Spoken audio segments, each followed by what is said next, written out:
So explain this statement clearly. To call a dimensional quantity large or small is meaningless without specifying a standard for comparison. Now, if you take the first statement, atoms are very small objects.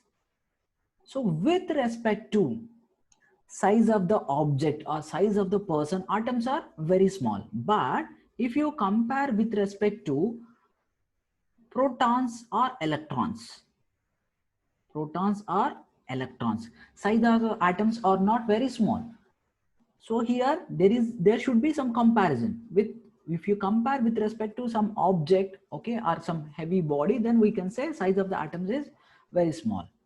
Okay, now coming to second one, a jet plane moves with great speed.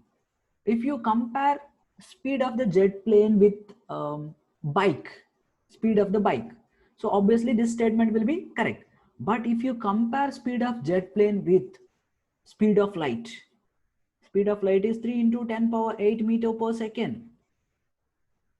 So speed of jet plane is not great or large compared to speed of light. So this statement is also wrong. So there should be some comparison. Now coming to third statement, the mass of the Jupiter is very large compared to mass of the moon.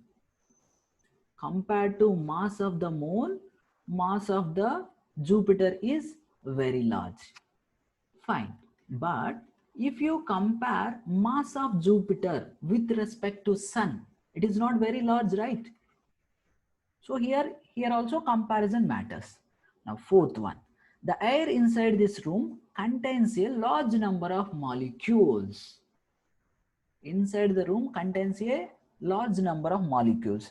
See, so there will be some crores of molecules inside the air. If you take one single room, inside the room, whatever the air is there, there will be some crores of molecules will be there. If you compare with respect to number of books, so there will be large number of molecules. So here everything based on the comparison.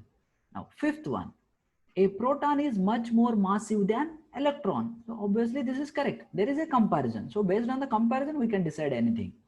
Now next one, the speed of the sound is much more smaller than the speed of the light. So this statement is also correct. So clearly in fifth and sixth statement, nothing but E and F statements. So there is a comparison. So with the help of that comparison, we can decide. But if you take A, B, C, D options, A, B, C, D, so in those statements, there is no particular comparison. So when there is a comparison, then only we can decide whether the dimensional quantity is large or small.